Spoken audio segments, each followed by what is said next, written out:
नमस्ते, स्वागत है आप सभी का ज्योत्सनास नॉलेज वर्ल्ड @पॉलिटिकल साइंस में। आज हम बात करेंगे प्लेटो की शिक्षा सिद्धांत के बारे में।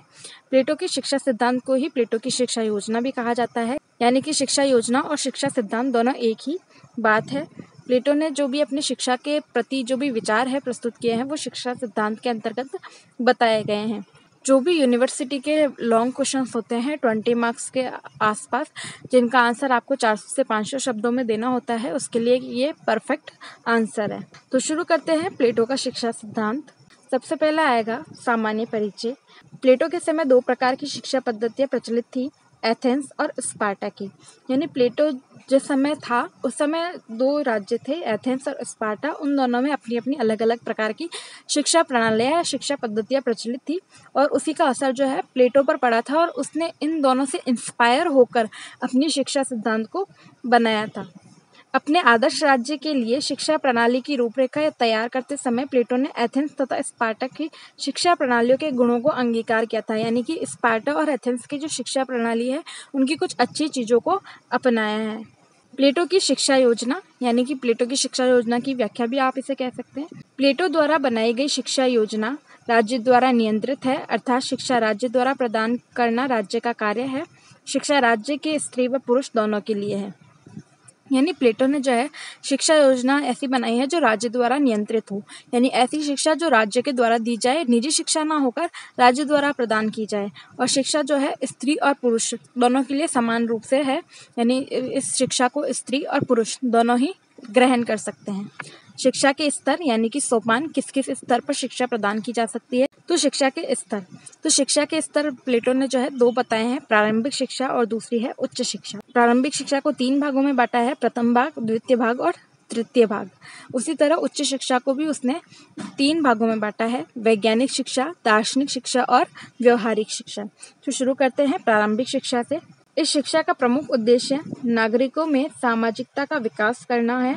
यह मुख्य रूप से भावनाओं द्वारा चरित्र निर्माण की शिक्षा है। प्रारंभिक शिक्षा को 3 भागों में बांटा गया है।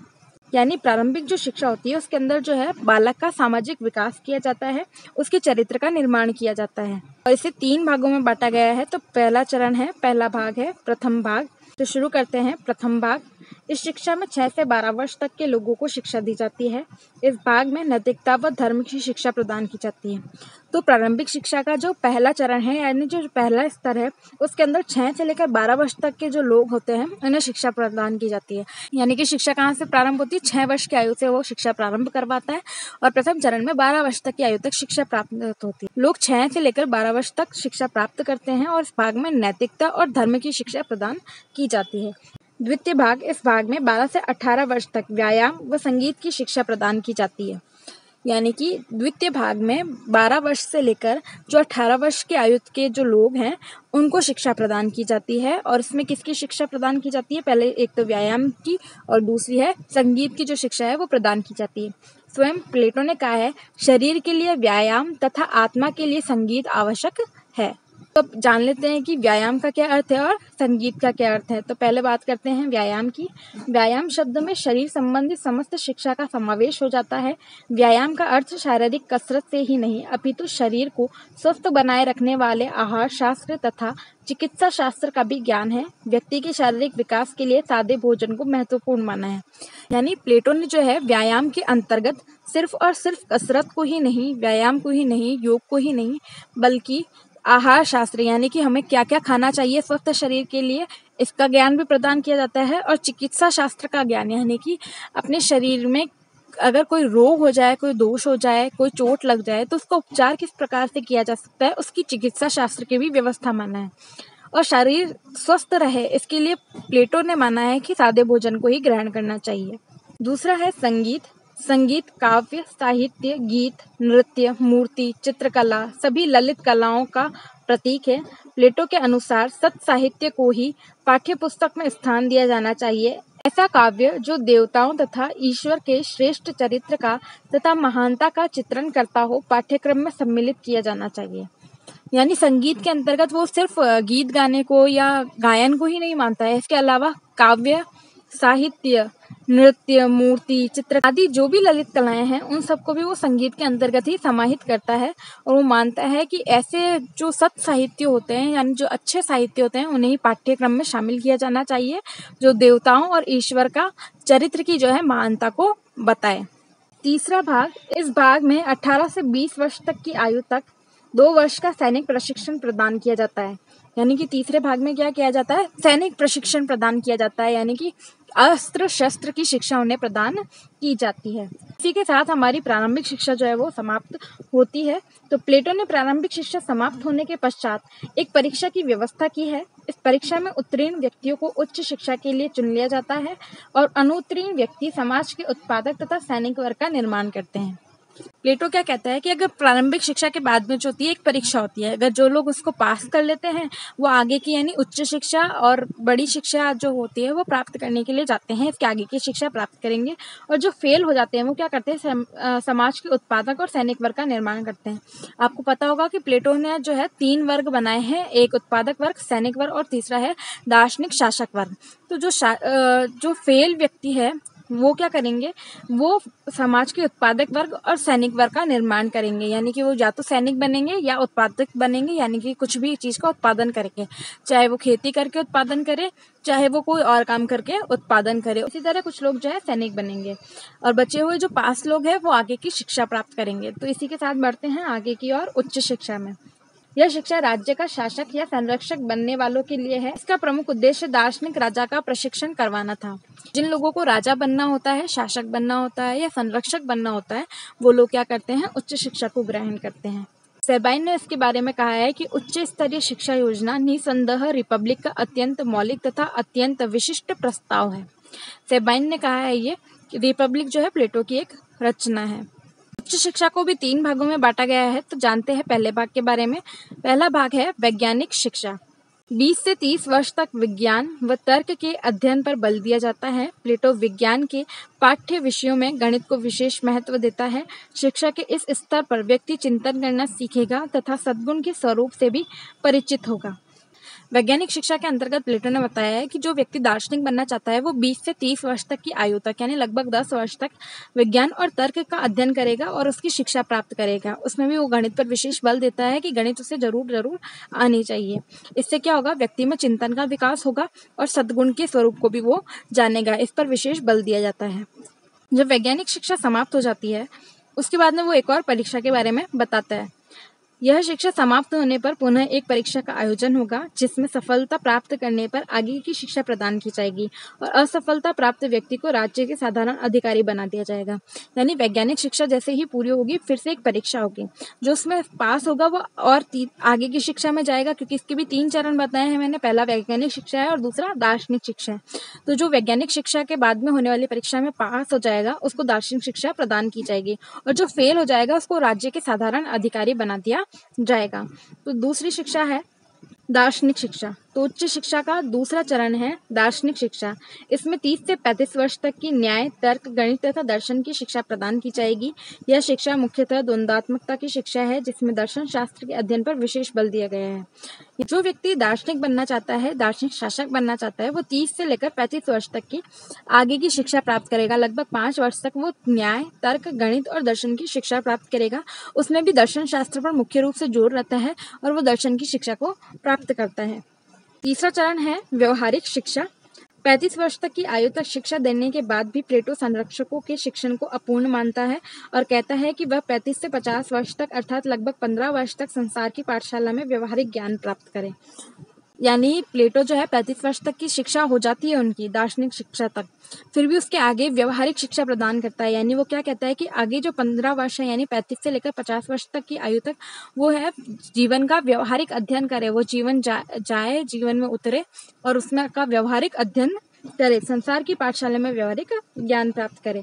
50 वर्ष तक की आयु तक पूर्ण प्रशिक्षण व्यक्ति भी दार्शनिक शासक बनने के योग्य व्यक्ति है। प्लेटो मानता है कि 50 वर्ष तक जिसने ये पूरी शिक्षा ग्रहण की है वही व्यक्ति दार्शनिक शासक बनने के योग्य है। प्लेटो के शिक्षा सिद्धांत का महत्व। तो पहला पॉइंट है प्लेटो उचित आयु में उचित शिक्षा की व्यवस्था करता है। प्लेटो ने शिक्षा का पाठ्यक्रम बालकों, किशोरों, युवकों तथा प्रौढ़ों के लिए पृथक पृथक बनाया है। यानी प्लेटो ने क्या किया है कि हर आयु वर्ग के व्यक्तियों के लिए शिक्षा की व्यवस्था की है, चाहे वो बालक हो, चाहे वो किशोर हो, चाहे वो युवक हो, चाहे वो प्रौढ़ हो जाए, उन सब के लिए अलग अलग शिक्षा की व्यवस्था की है। बालकों के लिए जैसे कि प्राथमिक शिक्षा, किशोरों के लिए जो प्राथमिक शिक्षा है उसका द्वितीय जो भाग है उसके अंतर्गत व्यवस्था की है। इसी के साथ युवाओं के लिए जो है उच्च शिक्षा की व्यवस्था की है जो कि वैज्ञानिक शिक्षा है, और प्रौढ़ों के लिए जो है दार्शनिक शिक्षा और व्यवहारिक शिक्षा का बताया गया है। दूसरा पॉइंट है, प्लेटो की शिक्षा का पाठ्यक्रम कुछ विषयों तक ही सीमित न होकर मानव जीवन के संपूर्ण अनुभव तक विस्तृत है, और शिक्षा का काल भी इसी तरह जीवन पर्यंत व्यापक है। प्लेटो की जो शिक्षा का पाठ्यक्रम है वो सीमित नहीं है, असीमित है, वो जीवन पर्यंत चलता है। शिक्षा भी जो है 50 वर्ष तक की आयु तक प्रदान करने की व्यवस्था की है प्लेटो ने, और इसी के साथ वो चाहता है कि जीवन के वास्तविक अनुभव जो है उससे प्राप्त हो, इसीलिए वो व्यवहारिक शिक्षा की व्यवस्था करता है जो कि 15 वर्ष का समय है जिसका। तीसरा पॉइंट है, इस शिक्षा योजना में एक वर्ग को ही शिक्षा दी जाती है जो उसके लिए आवश्यक है। उदाहरणार्थ वह सैनिक वर्ग के लिए दर्शन की कोई आवश्यकता नहीं समझता। जिसको जिस स्तर की शिक्षा की आवश्यकता है वो उसके लिए वैसी ही शिक्षा की व्यवस्था करता है। यानी कि वो उदाहरण के लिए उसने बताया कि जैसे किसी को सैनिक बनना है तो उसे उच्च शिक्षा प्राप्त करने की कोई ज़रूरत नहीं है, वो सिर्फ प्राथमिक शिक्षा प्राप्त करके ही सैनिक बन सकता है। चौथा पॉइंट है, प्लेटो की शिक्षा योजना में व्यायाम और संगीत का संतुलन है। यानी उसने व्यायाम और संगीत दोनों को ही शिक्षा में स्थान दिया है और व्यापकता से उसे समझाया है। पांचवा पॉइंट है, प्लेटो ने अपनी शिक्षा योजना में स्त्री और पुरुष में किसी प्रकार का भेद नहीं रखा है। यानी उसने अपनी शिक्षा जो है स्त्री और पुरुष दोनों के लिए रखी है। स्त्री भी चाहे तो वो दार्शनिक शासक बन सकती है। छठा पॉइंट है, प्लेटो की शिक्षा का उद्देश्य शरीर और मस्तिष्क दोनों का विकास करना है।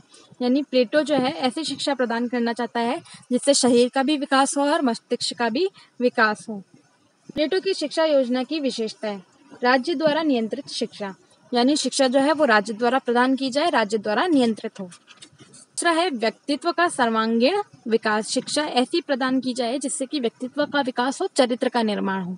अनिवार्य शिक्षा, यानी स्त्री पुरुष सभी के लिए शिक्षा लेना अनिवार्य है। स्त्री पुरुष के लिए समान शिक्षा की व्यवस्था की है। शिक्षा प्रणाली के 2 भाग बताए हैं, पहला प्राथमिक शिक्षा और दूसरा उच्च शिक्षा। शरीर और मन दोनों का विकास, शरीर का विकास के लिए उसने व्यायाम बताया है और मन के विकास के लिए उसने संगीत की व्यवस्था की है। दार्शनिक राजाओं को तैयार करना उसका शिक्षा का मुख्य उद्देश्य है, दार्शनिक राजाओं को तैयार करना, इसीलिए उसने 50 वर्ष जितनी लंबी शिक्षा की व्यवस्था की है। पाठ्यक्रम आयु के आधार पर निश्चित, हर एक पाठ्यक्रम हर एक स्तर की एक आयु निश्चित की गई है। पाठ्यक्रम में नैतिक मापदंडों को उचित स्थान, यानी प्लेटो ने क्या किया है, हर जगह नैतिकता को महत्व दिया है, चाहे वो दर्शन के माध्यम से दिया हो, चाहे संगीत के माध्यम से दिया हो, क्योंकि संगीत में सिर्फ सत्य संगीत को ही अपनाया, यानी कि ऐसी ललित कलाएं जो कि सही मार्ग का दर्शन कराए, ऐसे ही संगीत को उसने स्वीकार किया है। शिक्षा दीर्घकालीन प्रक्रिया, यानी कि शिक्षा जो है एक लंबी प्रक्रिया है, इसीलिए उसने 50 वर्ष जितनी आयु तक शिक्षा की व्यवस्था की है। अब बात करते हैं प्लेटो की शिक्षा योजना की आलोचना की, यानी कि प्लेटो की शिक्षा सिद्धांत की आलोचना की। पहली है साहित्य की उपेक्षा, यानी कि उसने सिर्फ सत्य साहित्य को ही अपनाया है। ऐसे साहित्य जो राज्य के खिलाफ है या उसकी आलोचना करते हैं या ईश्वर की आलोचना करते हैं, ऐसे साहित्य को उसने साफ साफ पाठ्यक्रम में लेने से मना किया है, इसीलिए ये भी उसकी एक आलोचना है। कला और साहित्य अनुचित नियंत्रण, यानी कि इस तरीके से उसने क्या किया है, कला और साहित्य पर एक नियंत्रण रख दिया है कि सिर्फ अच्छे साहित्य का ही प्रकाशन होगा। शिक्षा क्रम लंबा और खर्चीला है, यानी कि शिक्षा कैसी है, लंबी है, 50 वर्ष तक चल रही है, और 50 वर्ष तक शिक्षा चलेगी तो उसमें खर्च भी तो ज़्यादा ही होगा, इसलिए वो खर्चीली भी है। व्यक्तिगत विकास का बलिदान, यानी कि सिर्फ और सिर्फ राज्य का विकास इस शिक्षा से होता है, किसी व्यक्ति का विकास नहीं हो रहा है, ऐसी भी लोगों ने इसकी आलोचना की है। शिक्षा योजना में अधिनायक तंत्र के बीज, यानी अगर एक अधिनायक तंत्र एक व्यक्ति का आधिपत्य हो जाएगा, नियंत्रण हो जाएगा, तो सिर्फ क्या है, सिर्फ एक वर्ग यानी कि दार्शनिक वर्ग ही अपना नियंत्रण रखेगा राज्य के ऊपर और उसी का शासन चलेगा। इसीलिए अधिनायक तंत्र के बीच जो है शिक्षा योजना के अंतर दिखाई देते हैं। शिल्पियों की शिक्षा की ओर पर्याप्त ध्यान न देना, यानी कि इस शिक्षा योजना के अंतर्गत उत्पादक वर्ग, सैनिक वर्ग, अधिकारी और राज्य के दार्शनिक शासक और संरक्षक की शिक्षा की व्यवस्था की गई है, पर जो राज्य के शिल्पी है, जो शिल्पकार है, उनकी शिक्षा की कोई व्यवस्था नहीं की गई है। बात करते हैं निष्कर्ष की। प्लेटो ने हमें शिक्षा का एक उत्कृष्ट सिद्धांत प्रदान किया है। उसकी शिक्षा सीमित नहीं, निरंतर चलने वाली प्रक्रिया है। सिर्फ मानसिक नहीं, शारीरिक भी है, संकीर्ण नहीं, सर्वांगीण है। यानी प्लेटो ने हमें जो एक शिक्षा योजना प्रदान की गई है वो उच्च लेवल की है, यानी कि ऊंचे लेवल की है। उसकी शिक्षा सीमित नहीं है, निरंतर चलने वाली प्रक्रिया, यानी कभी भी रुकने वाली प्रक्रिया नहीं है, चलती जा रही है। वो सिर्फ मानसिक शिक्षा ही नहीं देता बल्कि शारीरिक शिक्षा पर भी बल देता है। उसकी शिक्षा जो है वो छोटी संकीर्ण सोच वाली नहीं है बल्कि सर्वांगीण है, व्यापक सोच वाली है। लगभग 400 से 350 ईसा पूर्व साल पहले प्लेटो ने अपना शिक्षा सिद्धांत प्रस्तुत किया था। उस समय इस तरह की व्यापकता से, जहाँ स्त्री और पुरुष की समानता की बात कही गई है, सभी के लिए अनिवार्य शिक्षा की बात कही गई है, जिस समय दास प्रथा तक प्रचलित थी, जिसमें पुरुष दासों को भी शिक्षा की व्यवस्था नहीं थी, उस समय प्लेटो का ये सोचना कि स्त्रियों को भी समान रूप से शिक्षा प्रदान करवाना, अनिवार्य शिक्षा सभी के लिए करवाना, ये उसकी दार्शनिकता का, उसकी बुद्धिमत्ता का, उसके मस्तिष्क की उच्चता का द्योतक है। आपको समझ में आ गया हो सिद्धांत, तो वीडियो को लाइक, शेयर और चैनल को सब्सक्राइब जरूर कीजिएगा। Thank you.